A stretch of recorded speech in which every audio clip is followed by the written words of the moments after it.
I want to ask you something before this video starts. Think about the way you grew up, the way money moved in your house, the way time got treated, what a normal weekend looked like, what success was supposed to look like, what a good life meant. Now tell me, did you choose any of that? Or did it just arrive? Or you absorbed it, and it became your version of normal without you ever deciding it should be? I couldn't see any of that until I left the country. Once I actually saw it, I couldn't put it back. I'm Vienna, like the city in Austria, not the sausage, and this is Wandering Vienna.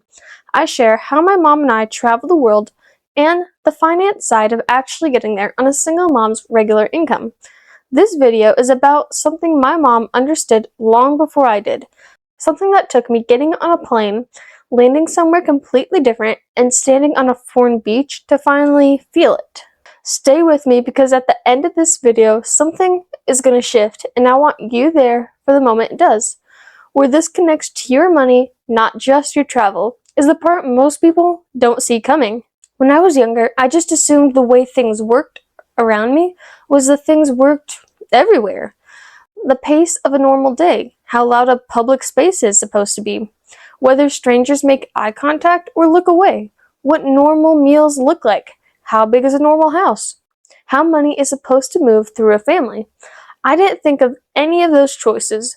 They were just facts, background facts about how life works. The first time that got challenged was Dublin, our first international trip. My mom saved for it without a raise, without a new job, without borrowing a dollar. She just plugged the holes, tracked every receipt for a month, and found where the money was quietly disappearing. And when we finally got there, I remember stepping off the plane and seeing cars driving on the opposite side of the road. I already knew that was going to happen. I read it, I understood it logically, but standing on that sidewalk and actually watching it, was completely different. It was the first crack in something I didn't even know was solid. That crack didn't close, it just got bigger every place we went after that. Here's what travel actually gives you. Not the stamp, not the passport, not the photo, not the story, the comparison. Before I traveled, I had one data point. Everything I had ever seen was the same data point, just from different angles, so I couldn't question it. There was nothing to question against.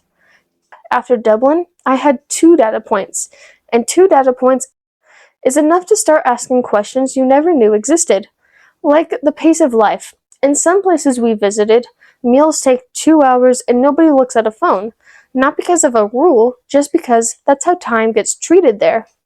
And here at home, I started noticing this pressure, this constant background pressure to be efficient, to move fast, not to waste a single minute. I had never once noticed that pressure before because it was all I knew. But the moment I had something to compare it to, I couldn't stop seeing it. That is what comparison does. It doesn't change who you are, it just shows you things that were always there, hiding inside what you called normal. I want to pause here for a second.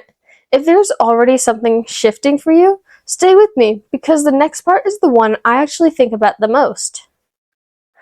I was standing on a beach in Mumbai, India. It was a nice day. I looked one way and I saw a massive modern building, big, shiny, impressive. I looked the other way and saw rundown buildings, slums, right there, same beach, same view. Both things just existing next to each other. And I didn't know how to look at both of those things at the same time. I didn't fully have an answer, but that image stayed. A few days later, in a different country, I got up at sunrise in Kathmandu, Nepal, and watched Everest come into the light. Those 2 moments showed me something.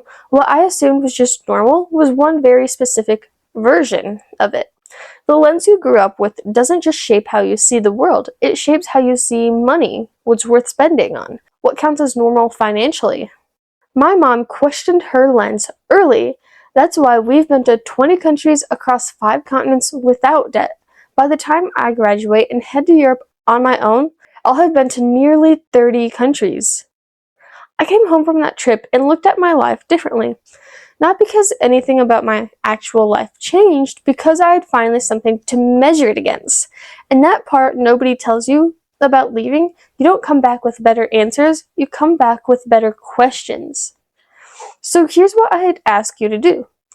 Pick one thing you never questioned about money, about time, about what normal is supposed to look like, and just ask, where is it actually coming from?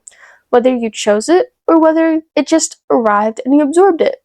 That question is what started everything for me. One beach, one sunrise, one question I didn't know I needed to ask.